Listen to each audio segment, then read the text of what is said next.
Hey everyone, I'm Dan Stous, Lead Wealth Advisor here at Flagstone with another market update. And today we'll be discussing the stock market declines in the last few days.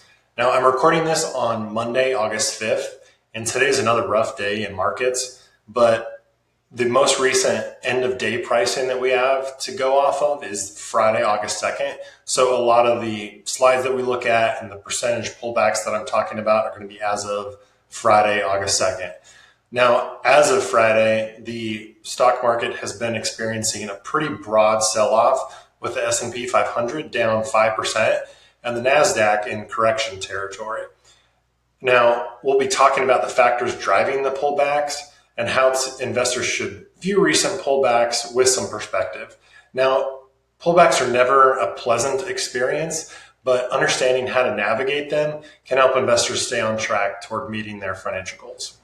First, the market began experiencing a rotation about a month ago. We've been writing about that in our emails, which you may be familiar with. Now, this is when large cap technology stocks declined, but areas such as small caps rose. Investors have grown more nervous about the long bull market in tech and AI stocks. The Magnificent Seven stocks, for instance, have gained 162% since the beginning of last year, even with the most recent pullback.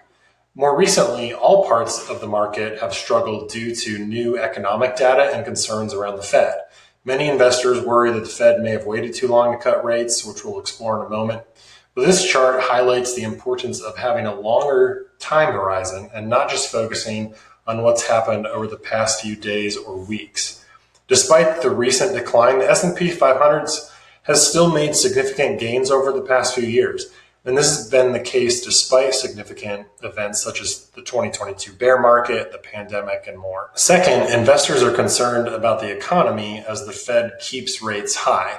The jobs report for July showed that the unemployment ticked up to 4.3%, exceeding expectations, while job growth slowed. And this comes just days after the Fed's latest meeting, in which they held rates steady but signaled a willingness to cut at their next meeting in September. One reason this has led to concerns is the SOM rule, named after a former Fed economist. The SOM rule is a recession indicator that is based on a sudden rise in unemployment. The July unemployment rate triggered the SOM rule, leading some to worry about a hard landing by the Fed. But it's important to maintain some perspective here as well. While unemployment has risen, it's still near historic lows. And even Claudia Sahm herself has stated that her rule is not a hard and fast law, but a statistical regularity. This means that while the Fed needs to watch the labor market carefully, it doesn't mean that we're necessarily in a recession just yet. Now, either way, the Fed's widely expected to cut rates at its next meeting and most likely at every other successive meeting. This would bring the rate relief that the market is hoping for, albeit not as quickly as many investors would like. Finally, this chart helps to put recent market swings in perspective.